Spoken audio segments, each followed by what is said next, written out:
India versus south Africa দ্বিতীয় টি-20 ম্যাচে south Africa প্রথমে ব্যাট করে 20 ওভার খেলে 4 উইকেট হারিয়ে ইন্ডিয়াকে টার্গেট দেয় 213 রান। এবং আজ সাউথ আফ্রিকার ব্যাটসম্যান কুইন্টন ডি কক অসাধারণ পারফরমেন্স করেছেন। তিনি 46 বল খেলে 90 রান করেছেন। সাউথ আফ্রিকার ব্যাটসম্যানরা যারা এই ম্যাচে ব্যাট হাতে ইম্প্যাক্ট ফেলেছেন, অ্যাডাম মার্কাম 26 বলে 29 রান, ব্রেভিস 14 রান, ফিরিয়া 16 বল খেলে 30 রান, ডেভিড মিলার 12 বল খেলে 20 রান। এবং ব্যাট হাতে ফিরিয়া এবং ডেভিড মিলার দুজনেই নট আউট ছিলেন। এবং এর পাশাপাশি আজকে ইন্ডিয়ার বোলিং লাইন আপ সেরকম কিছু এফেক্ট ফেলতে পারেনি, যেমন বুমরা এবং আর্শদীপ তারা বল হাতে 4 ওভারে স্পেল পূরণ করলেও তারা দুজনেই কোনো রকম উইকেট পাননি। এর পাশাপাশি বরুণ চক্রবর্তী তিনি 4 ওভারে স্পেল পূরণ করেন 2টি উইকেট নিয়েছেন এবং অক্ষর প্যাটেল নিয়েছেন 1টি উইকেট। এবং এর পাশাপাশি হার্দিক এবং শিবম দুবে তারা কোনো রকম উইকেট পাননি। সাউথ আফ্রিকা দেওয়া 213 রান তাড়া করতে নেমে ইন্ডিয়া ব্যাট হাতে 19 ওভার 1 বল খেলে 162 করে তারা অল উইকেট হয়ে যায়। যেমন আজকে অভিষেক শর্মা ব্যাট হাতে 8 বল খেলে 17 রান করেছেন। এর পাশাপাশি শুভমান গিল 1 বল খেলে তিনি কোনো রকম রানই করেননি।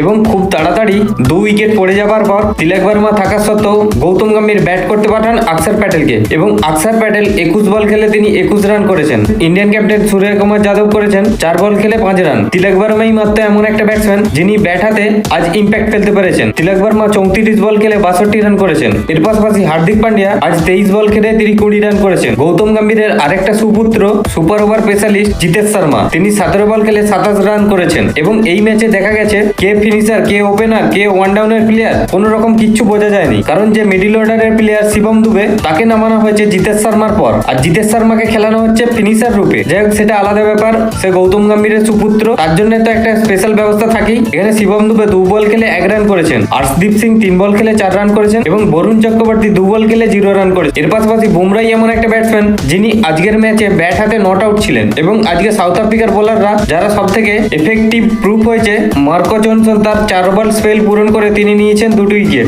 এর পাশাপাশি বেথান তিনি 4 ওভারের স্পেল পূরণ করে 4টি উইকেট নিয়েছেন এবং লুঙ্গিগেড়ি তিনি 3 ওভার 1 বলে স্পেল করে 2টি উইকেট নিয়েছেন। এবং এর পাশাপাশি সিপলা 4 ওভার বল করে তিনি 2 উইকেট নিয়েছেন। ভাই এই ম্যাচটা হারার পিছনে ব্যাটিং বোলিং ডিপার্টমেন্ট তো ফেল হয়েছে, এটা ঠিক, বাট যেটা মেন রিজন গৌতম গম্ভীর নিজে, কারণ শুভমান গিল বারবার ফেলিয়ার হওয়ার সত্ত্বেও তাকে দিয়ে ওপেনিং করাচ্ছে। এখানে সঞ্জু স্যামসনের কোনো চান্স হচ্ছে না। আরেকটা দিক দেখার বিষয়, যেটা প্লেয়ারদের মাইন্ডসেট ঠিক রাখে, কোন প্লেয়ার কোন ডাউনে নামবে সেটা অ্যাপ্রক্স তার দিকে বলে দেওয়া হয়। এখানে জিজিএ রায় সেটা সম্ভব হচ্ছে না। আমরা রাহুল দ্রাবিড়ের ক্ষেত্রে দেখেছি টি-20 ওয়ার্ল্ড কাপে অক্ষর প্যাটেলকে একটা ম্যাচে রাহুল দ্রাবিড় একটু ওপরে প্রমোট করেছিলেন এবং সাকসেসও পেয়েছেন, আর সেইটাকেই দেখে গৌতম গম্ভীর বারবার সেটাকে কপি পেস্ট করতে চাইছে। ভাই কখনো তো নিজের দিমাগে একটু চালাও। এর পাশাপাশি শিবম দুবেকে শুধু খেলানো হয়, তাকে মিডিল ওভারের স্পিন ডিপার্টমেন্টে খেলতে পাঠানো হয়, যেটা গৌতম গম্ভীর ভেবেছে তাকে হয়তো 9 নম্বরে ব্যাটসম্যান করলেও চলে যাবে। তো এইটা গৌতম গম্ভীরের একটা সব থেকে মাথা মোটার মতো কাজ। Batting coach, bowling coach, fielding coach থাকা সত্ত্বেও ইন্ডিয়া আজকে এক্সট্রা রান দিয়েছে 22 রান।